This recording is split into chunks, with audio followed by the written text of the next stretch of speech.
नमस्कार, good news today देख रहे हैं आप। मैं हूं आपके साथ वैभव शुक्ला। आज पूरा देश जो है गोवर्धन पूजा पर्व धूमधाम से मना रहा है। कृष्ण नगरी मथुरा से लेकर दिल्ली तक में गोवर्धन पर्व की रौनक अद्भुत है। हर साल कार्तिक मास की शुक्ल प्रतिपदा को गोवर्धन पर्व मनाया जाता है, लेकिन गोवर्धन पूजा में अन्नकूट का विशेष महत्व होता है, जहां तरह तरह के व्यंजन भगवान को भोग लगाए जाते हैं। दिल्ली के अक्षरधाम मंदिर में 1232 प्रकार के व्यंजनों का भोग ठाकुर जी को लगाया गया। देखिए हमारी संवाददाता श्वेता झा की रिपोर्ट। अन्नकूट का दर्शन हम सीधे आपको करवा रहे हैं। देखिए स्वामीनारायण मंदिर अक्षरधाम से, जहां पर आप देख सकते हैं 1232 प्रकार के व्यंजन भगवान को भोग के तौर पर यहां लगाए गए हैं। खास करके आप देख सकते हैं, चूंकि द्वापर युग से शुरू हुए जो परंपरा शुरू हुई द्वापर युग में, वो आज कलयुग में भी निभाई जा रही है। तरीका या फिर आप समझ लीजिए कि प्रभु के प्रति अपना आभार या फिर अपना प्रेम प्रकट करने का भले ही तरीका बदल गया हो, इसी वजह से आप देख सकते हैं जो व्यंजनों की सूची है उसमें अगर मेरे कैमरामैन दिखा सके तो आपको केक से लेकर के अलग अलग फ्लेवर के केक से लेके बर्गर, पिज्जा और तमाम तरह के जो आधुनिक व्यंजन हैं वो आपको यहाँ पर नजर आ जाएंगे, क्योंकि आज के समय में लोग इसका सेवन सबसे ज्यादा करते हैं। और यहाँ पर चूंकि आज अन्नकूट का अवसर है, अन्नकूट का पर्व है, इसीलिए यहाँ पर आप देखेंगी कि वो हर एक व्यंजन जो आज के समय में हम खाते हैं और बहुत ही चटकारे लेके भी खाते हैं, जिसमें से चाट वगैरह भी आता है, वो तमाम चीजें आपको यहाँ पर नजर आ जाएंगी।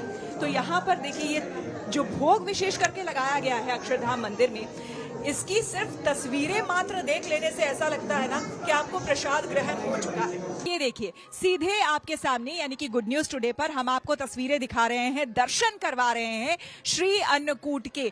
आपको बता दें, अगर अन्नकूट की बात की जाए तो अन्न का पर्वत इसे कहा जाता है। अन्नकूट का अर्थ ही होता है अन्न का पर्वत। और ऐसे में देखिए पर्वत के आकार का तो नहीं, लेकिन यहाँ कोशिश की गई है लगभग उसी तरीके के पर्वत के आकार के तरह ही अन्न का पर्वत यहाँ पर लगाया गया है, जिसमें आप 1232 प्रकार के व्यंजन हर तरह के, जिसमें आपको मिष्ठान से लेकर नमकीन और साथ ही साथ चाट, पकौड़े, कचौरी, केक, बर्गर, सब चीज आपको यहाँ पर नजर आएगा। और यहाँ तक कि बाकायदा अगर आप देखेंगे तो एक लाइन जो लगाई जाती है यहाँ पर, बहुत ही विधि विधान से सारी चीजों को किया जाता है।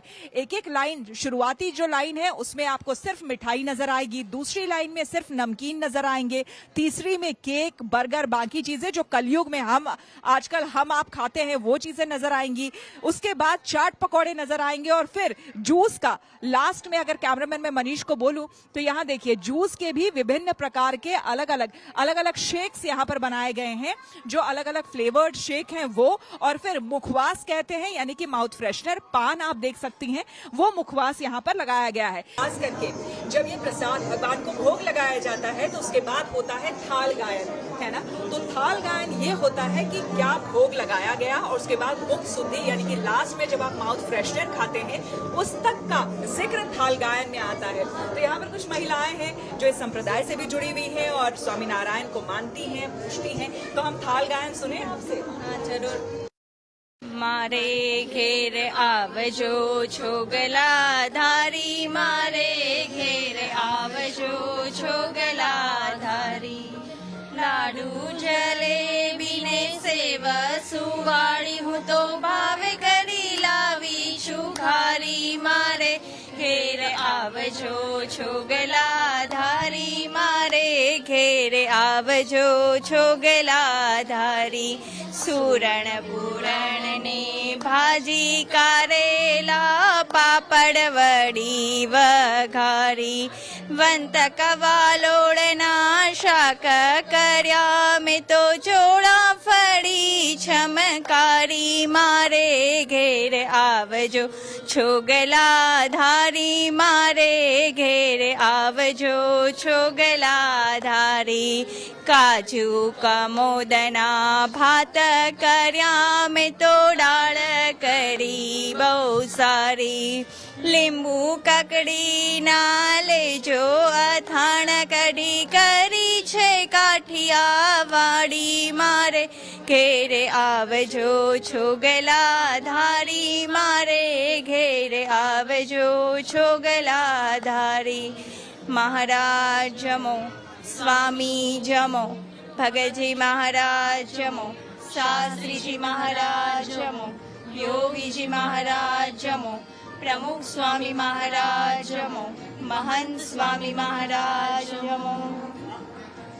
लविंग सोपारी ने पान बीड़ी वाली तज एलची जावंतरी सारी, निश दिन आवो तो भावे करी भेटू एम मागे जे राम ब्रह्मचारी मारे घेर आवजो छोगला धारी, मारे घेर आवजो छोगला धारी। बिल्कुल, बहुत ही प्यारा ये गीत था और मुझे ये लगता है कि मैं जहां तक समझ पाई उसमें आपने करेले का भी जिक्र किया, आपने नींबू ककड़ी का भी जिक्र किया और इसमें क्या क्या चीजें थी, मतलब जो आपने भोग लगाया है। हाँ, हम भगवान को मतलब भोग लगाते हैं तो सब्जी भी देते हैं, रोटी भी देती है, और कौन सी हमने सब्जी दी उनका भी जिक्र आया है, और दाल कैसे बनाई है, भात कैसे बनाया है वो भी इसमें जिक्र आया है। लास्ट में भगवान को हमने मुखवास भी अर्पण किया है। तो ये आपने सुना। देखिए, इसका सीधा मतलब है कि हम भगवान को, जैसे हम ब्रज में भी ना ठाकुर जी को अपने घर का सदस्य मानते हैं, उसी तरह से यहाँ पे भी जितने लोग हैं उनका यही कहना है कि आप हमारे सदस्य हैं। लेकिन आज का दिन चूंकि विशेष है तो इसीलिए हमने जो जो चीजें बनाई है आपके लिए, जो भी प्रसाद हमने बनाया है, हम आपको बता देते हैं कि ये सारा प्रसाद है और ये आप ग्रहण करें, क्योंकि सप्रेम हम आपको भेंट के तौर पर दे रहे हैं। तो इसी भावना के साथ यहाँ पर अक्षरधाम मंदिर में आप देखिए थाल गायन भी हो रहा है, और साथ ही साथ यहाँ पर आपको हम बता दें, यहाँ पर देखिए किस तरह से प्रसाद अर्पित किया जा रहा है।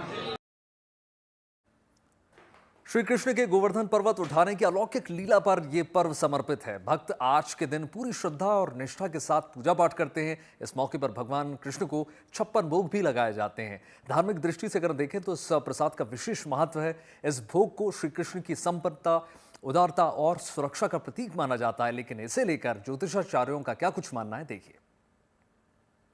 अलग अलग व्यंजन जब परमात्मा को चढ़ाते हैं तो परमात्मा हमारे ऊपर अतिशय शीघ्र प्रसन्न होते हैं। और इस भूमंडल में, पृथ्वी में जो सबसे ज़्यादा व्यक्ति को जीवन में आवश्यकता होती है, आपके पास धन दौलत सोना चांदी आदि कुछ भी आपके पास इकट्ठा हो, यदि अन्न नहीं है, कहने का तात्पर्य आप यदि भूख से व्याकुल हैं, आपकी क्षुधा बहुत ज़्यादा है और उस वक्त यदि अन्न नहीं मिल रहा तो सारी सब कुछ चीज़ें, सामग्री, सब ऐश्वर्य बेकार है। इसलिए अन्न का जो है, जो 56 प्रकार का भोग लगता है, तो परमात्मा से प्रार्थना करते कि हे प्रभु, जैसा हम आपको अर्पण कर रहे हैं इसी प्रकार नाना प्रकार के व्यंजनों से हम अपने जीवन में परिपूर्ण रहें। कहने का तात्पर्य कि किसी भी तरह की खान पान में अन्न धन की कमी हमारे जीवन में बिल्कुल ना रहे, क्योंकि अन्न यदि है व्यक्ति के जीवन में तो सबसे बड़ा धन है।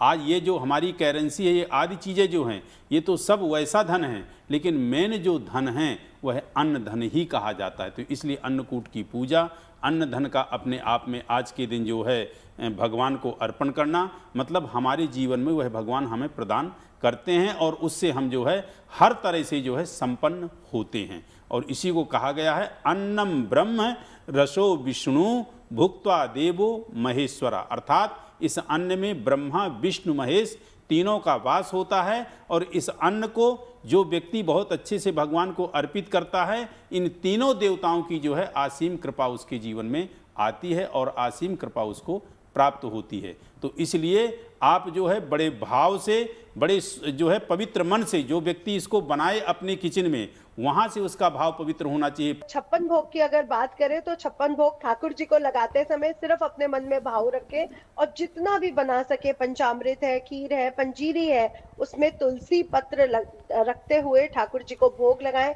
कड़ी चावल बनाएं, मीठा जरूर बनाएं आज के दिन, खीर या पंचामृत, और केले और पंजीरी से अगर भोग लगाते हैं तो ठाकुर जी को ये सब चीजें बेहद प्रिय हैं। ये शास्त्रों में मेंशन है, पंचामृत, पंजीरी, खीर, ये ठाकुर जी को बहुत प्रिय है। और मीठा पान श्री जी को, ठाकुर जी को बहुत प्रिय है, जो लास्ट में दिया जाता है। तो ऐसे किसी भी प्रकार से आप 8 तरह का भोजन कम से कम आज ठाकुर जी को जरूर लगाएं। और जो लोग 56 प्रकार का भोजन लगा सकते हैं उनके लिए अत्यधिक शुभ रहेगा, क्योंकि आज का दिन ग्रेटिट्यूड देना है प्रकृति को कि आपने हमें इतना अन्न दिया है। शगुफ्ता जी, लोग आज नॉनवेज और बहुत सी अलग तरह से भोजन को वो करते हैं। अब दिन जो है भगवान